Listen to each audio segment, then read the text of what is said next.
السلام علیکم ورحمۃ اللہ وبرکاتہ۔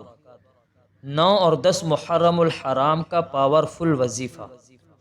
پورا سال رزق بارش کی طرح برسے گا، ہر مشکل ختم ہو جائے گی۔ جو شخص 9 اور 10 محرم کی رات کو یہ وظیفہ پڑھے گا، جو دعا مانگے گا اللہ پاک دعا قبول فرمائیں گے۔ پسند کی شادی کے لیے ہر کام میں آسانی ہو جائے گی، رزق کی تنگی دور ہو جائے گی۔ بے اولاد ہوگا تو اولاد نرینہ ملے گی، کاروبار میں برکت ہوگی۔ مقدمہ ہوگا تو مقدمے میں کامیابی نصیب ہوگی۔ وظیفہ کیسے کرنا ہے؟ 9 اور 10 محرم کو عشاء کی نماز کے بعد اول آخر 3 مرتبہ درود ابراہیمی پڑھ کر 41 مرتبہ آیت کریمہ پڑھیں۔